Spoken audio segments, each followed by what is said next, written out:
সকালবেলা কি নিয়ে এসছো? সকালবেলায় দেখো বাসি খিচুড়ি খাবে তো, দাও।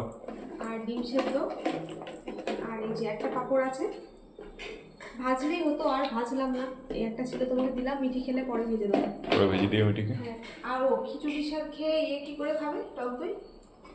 টক দই? হ্যাঁ খাও। ঠিক আছে, খাও, তোমার দিচ্ছি। আর এই অনেকটাই আছে খিচুড়ি, মা আর আমি টিফিনে খাবো। ঠিক আছে। এতটাও খাওয়া মানে আমরা খেতে পারবো কিনা জানি না, একদম ঘন হয়ে আছে তো, চাপ বেঁধে আছে পুরো। আর এই যে দেখো আজকে রান্না করেছি। আচ্ছা তুমি খিচুড়ি কী দিয়ে খাবে? কালকে এই তরকারিটা আছে, এটা মায়ের জন্য রাখি। হ্যাঁ আমাকে ওই আজকে তরকারি দাও। তুমি খাও। আমি ওই তরকারি খাবো না, আজকে তরকারি দাও আমাকে একটু। এই তরকারি হুম।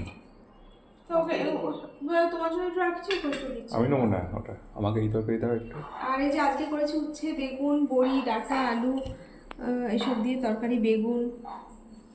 ঠিক আছে, বাটি দিয়ে আছে একটা। না না, এখানে পাতা দিও, অল্প একটু দিয়ে দাও।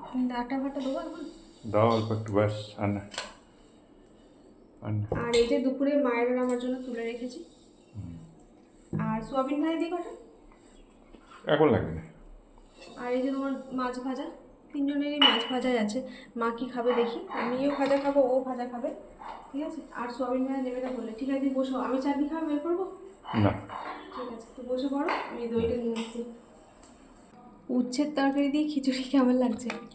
ভালো লাগে। ভালো লাগছে। আর এই যে দই দেবো, খাও, তবে দিচ্ছি। তারপর এখনও খাবার আছে ফ্রিজে কালকের।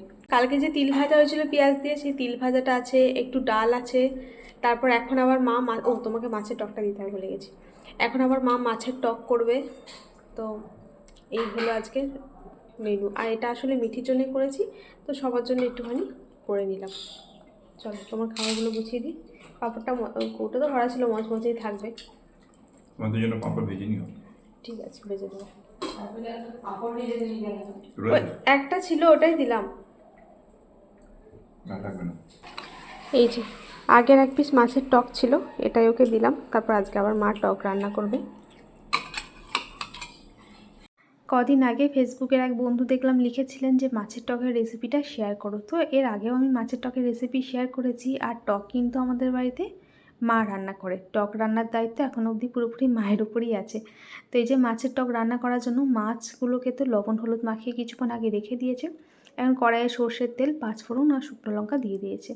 আর তেঁতুলটা কিছুক্ষণ আগে ভিজিয়ে রাখা ছিল, এখন দিয়ে দিল তেঁতুলগুলা জল। তেঁতুলটা আবারও একবার ধুয়ে খোসাগুলোকে ছেঁকে শুধুমাত্র জলটা দিয়ে দিল, সাথে দিয়ে দিয়েছে পরিমাণ মতো জল। আর এখন দেবে আখের গুড়। আমাদের বাড়িতে গুড়টাই বেশি ব্যবহার করা হয় টক চাটনি বা রান্নার জন্য, তো গুড়ই দিয়েছি, আপনারা চাইলে চিনিও দিতে পারেন। আর দিয়ে দিয়েছে পরিমাণ মতো লবণ আর হলুদ। এখন টকের এই ঝোলটাকে প্রায় 5 থেকে 6 মিনিট ধরে ফুটিয়ে ফুটিয়ে ভালো করে পাক করে নিতে হবে। এরপর দেখুন প্রায় 6 মিনিট ধরে এই টকের ঝোলটাকে ফুটিয়ে নেওয়া হয়েছে। এরপর লবণ হলুদ মাখিয়ে রাখা মাছগুলোকে দিয়ে আবারও প্রায় 5 থেকে 6 মিনিট রান্না করে নিলেই টকটা একদম রেডি হয়ে যাবে। আর এই বাড়িতে মা মানে আমার শাশুড়ি মা কিন্তু কাঁচা মাছের টকই রান্না করে। দেখুন মাছগুলো কিন্তু ভাজেনি, কাঁচা মাছগুলো ঝোলের মধ্যে দিয়ে সেদ্ধ করবে। অনেকে কিন্তু মাছ ভেজে তারপর মাছের টক রান্না করে, তবে এই বাড়িতে কাঁচা মাছের টকই রান্না করা হয়। তো এখন এই যে মাছগুলোকে দিয়ে হালকা করে একটুখানি নাড়াচাড়া করে মিশিয়ে দিল, এরপর ফুটতে দেবে। আর কিন্তু নাড়াচাড়া করবে না, এবার আস্তে আস্তে ফুটবে, ফুটতে ফুটতেই মাছগুলো সুন্দরভাবে সেদ্ধ হয়ে যাবে। তো এই যে মাছের টক কিন্তু রান্না হয়ে গেছে, এখন গ্যাস বন্ধ করে দিয়ে টকটাকে নামিয়ে নিয়েছি। তো কেমন লাগলো বন্ধুরা রেসিপিটা একটু কমেন্ট করে জানাবেন। তো চলুন আজকের মতো টাটা, সবাই ভালো থাকবেন, সুস্থ থাকবেন, দেখা হবে নতুন আর একটা ভিডিওর সাথে।